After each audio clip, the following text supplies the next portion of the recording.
how does Accelerate Auto, support and continue growth and diversity within the automotive space? Emiliano, I'll ask you, and then Jen, I'll get your thoughts too.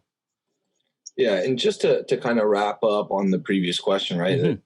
The point of the work needing to happen in this space, we've identified, 3,200, 3,300 franchise dealership across the country. We're yet to find one that's Black owned, right? So there's certainly, to Jennifer's Good point. point, it begs the question, right? Like, why are we in a space that provides such diverse opportunities, but seems to marginalize, ownership opportunities or decision-making opportunities, especially at the executive level, considerably more one way and considerably less the other? So again, it's just time, and certainly it's the right thing to do, but also there's direct profitability in diversity, Of right? Like, course. we know that companies that offer more diverse perspective also outperform those that do not. 100%. So if it's for the right reasons, or to be perfectly honest with you, if it's for the wrong reasons and it's just about the dollars, it really doesn't matter, right? This is a decision that's the right thing to do, and it is something that is profitable for organizations. We're hard pressed to see how that's not something that it would make sense for organizations to pick up and support across the board.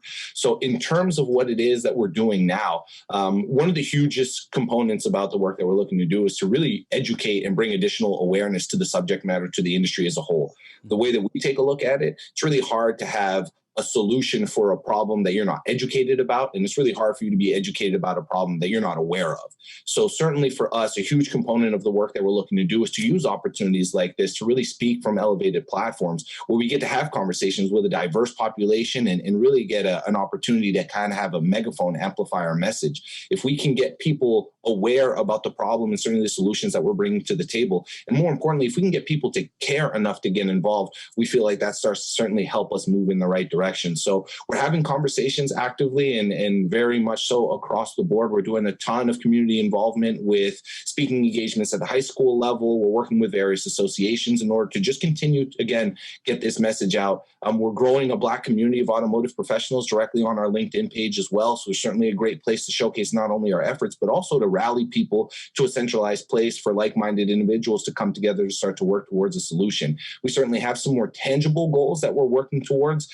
Increasing representation, and Jennifer alluded to it. Certainly there's a focus for us in the lens of the work that we're doing to make sure that we not only bring more Black people to the door of automotive, but once we bring them to the door, that we provide a structure and initiatives that help support, accelerate their skill development, and mentor them into these opportunities for them to find, executive level positions, ownership level positions, things of that nature. One of the largest parts of the work that we're going to be looking to do is launching in just a few weeks. We're actually getting ready to send the invites for our large spread consultation phase, where we'll be inviting like-minded organizations, allies, educational institutions, skills trainers, literally everybody and anybody that we can get our hands on, to present these initiatives that we have that we'd like to suggest across the automotive segment. And we'd also want to make sure, and it's critical for us to have this representation and the voice of the industry to be heard in the way that we're approaching the work, because we want to make sure that it's viable initiatives for the industry to take on, that it takes into consideration the unique natures of all the verticals that support the automotive space. So if you're looking at dealerships,